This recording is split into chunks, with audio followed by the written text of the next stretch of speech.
नमस्कार, जय शिवराय मित्रांनो स्वागत आहे तुमचं नवीन व्हिडिओ नवीन अपडेटमध्ये। मित्रांनो, पी एम किसान सन्मान निधी योजनेचा 21वा हप्ता 19 नोव्हेंबर 2025 रोजी शेतकऱ्यांना वितरित करण्यात आला। आता हा हप्ता वितरित झाल्याच्या नंतर शेतकऱ्यांना प्रतीक्षा लागून राहिलेली ती म्हणजे नमो शेतकरी महासन्मान निधी योजनेचा जो हप्ता आहे तो नेमका कधी वितरित केला जाऊ शकतो आणि याच्या संदर्भात आजच्या व्हिडिओच्या माध्यमातून सविस्तर माहिती जाणून घेण्याचा प्रयत्न करणार आहोत। मित्रांनो, तत्पूर्वी चॅनलवर नवीन असाल तर चॅनलला सबस्क्राईब करा, व्हिडिओला लाईक करा।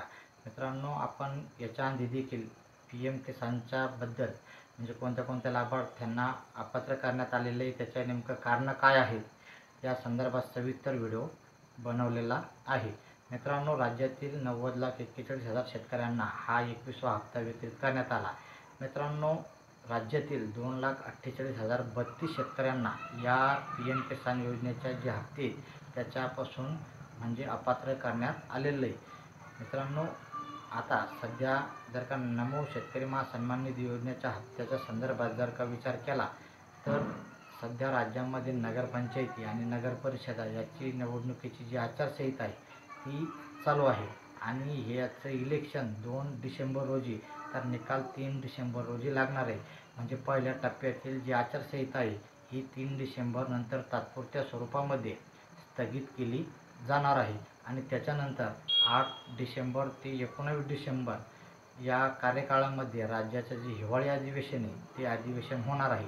मित्रांनो, 8 डिसेंबरला हे हिवाळी अधिवेशन चालू झाल्याच्या नंतर या निधी संदर्भात नमो शेतकरी महासन्मान निधी योजनेचा जो निधी आहे ते मंजुरी संदर्भात याच्यामध्ये पुरवणी मागण्या मांडण्यात येतील आणि 9 किंवा 10 डिसेंबर रोजी राज्यपाल त्यावरती स्वाक्षरी करून हा निधी म्हणजे वितरित करण्यासाठी मंजुरी देतील आणि हा निधी वितरित करण्यासाठी मंजुरी दिल्याच्या नंतर हा हप्ता नेमका कधी येऊ शकतो त्याच्या संदर्भातील अधिकृत माहिती ही देण्यात येईल आणि त्याच्यानंतर हा हप्ता वितरित केला जाऊ शकतो।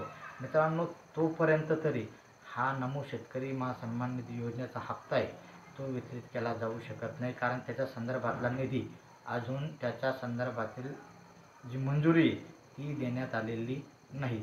ही मंजुरी दिल्याच्या नंतरच हा हप्ता वितरित केला जाऊ शकतो।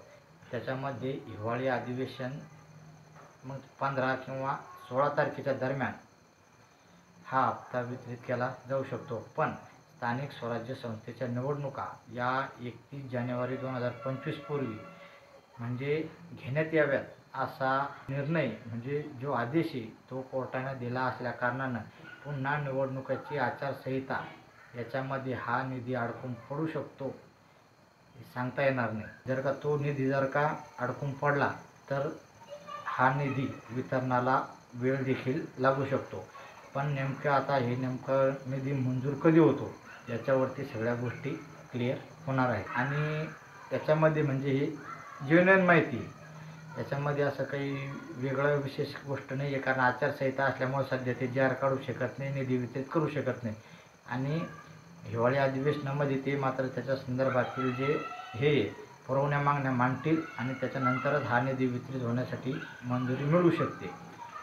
तर चला मित्रांनो, भेटू अशा नवीन माहितीसह पुढील व्हिडिओमध्ये। तोपर्यंत जय हिंद, जय महाराष्ट्र।